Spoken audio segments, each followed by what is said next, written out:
অসাধু ব্যবসায়ীর একটা অঙ্ক নিয়ে আসছি।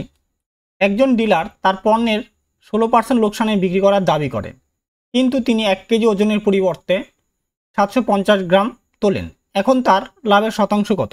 দেখো, আমি দুটা নিয়মে করাচ্ছি এখানে। দুটা নিয়মে দেখো, দুটা নিয়মের মধ্যে যেটা ভালো লাগে তোমাদের সেটা করবা। প্রথমে বলছে 16% লোকসানে দেয়, তাই লোকটা 1000 গ্রাম দেওয়ার কথা, সেই জায়গাটা বলছে 16 গ্রাম লোকসানে দিচ্ছে আমি, তাহলে দেওয়ার কথা কতটা? দেওয়ার কথা 84 গ্রাম, মানে 84%। 84% কাটাকাটি করলে কত হবে? দেওয়ার গ্রাম কথা 784 গ্রাম, 16% লস হয়েছে। কিন্তু লোকটা সেখানে দিচ্ছে কত গ্রাম?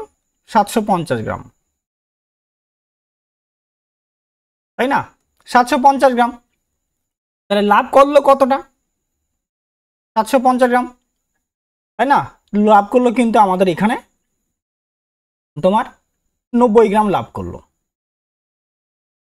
তাই না?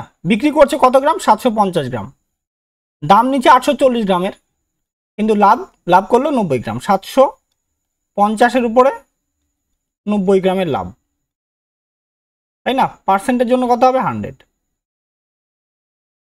0 থেকে 0 কাটা, 5 দিয়ে কাটবো, 5 দিয়ে কাটলে কত হবে? এটা 2, 5 দিয়ে কাটলে এটা 15, 15 দিয়ে কাটবো এটাকে, 15 দিয়ে কাটলে কত হবে?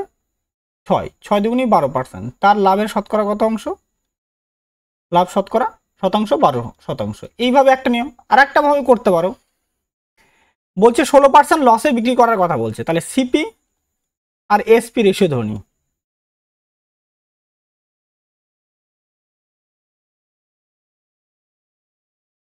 মেথড 1 এটা, ঠিক আছে? সিপি এসপি 16% মানে কি হবে? 16% মানে 4/25, তাহলে ওর 25 টাকা দ্রব্য সে 4 টাকা লসে বিক্রি করতে চায়, মানে 21 টাকায় বিক্রি করতে চায়। বলছে 21 টাকা লসে আমি দিচ্ছি, 21 টাকাতে দিলাম। এবার কি বলছে? কিন্তু ওজনের বেলায় কি করছে? 1 কেজির পরিবর্তে 750 গ্রাম ওজন তোলেন। দাম তো সেই 1 কেজিরই নিচ্ছে না, দাম তো সেই 1 কেজিরই নিচ্ছে, মানে 1000 গ্রামের দাম নিচ্ছে, কিন্তু দিচ্ছে কত গ্রাম তোমাকে? 750 গ্রাম। কাটাকাটি করবো, 25 দিয়ে কাটলে কত হবে? 250 দিয়ে কাটলে 3, 250 দিয়ে কাটলে কত হবে? এটা 4, 3 দিয়ে আবার কাটি দিই, 3 দিয়ে কাটলে কত হবে? এটা 7, তাই না? তাহলে এবার গুণ করবো, এদিকে এদিকে গুণ, এটা 1 হবে। 25 একে 25, 4 7টা কত হচ্ছে? 28।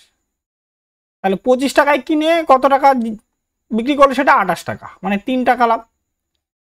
25-এর উপরে ক টাকা লাভ? 3 টাকা লাভ। পার্সেন্টের জন্য 100, কাটলে 4, 3 4 12%। আমাদের লাভ কত পার্সেন্ট হবে? 12%।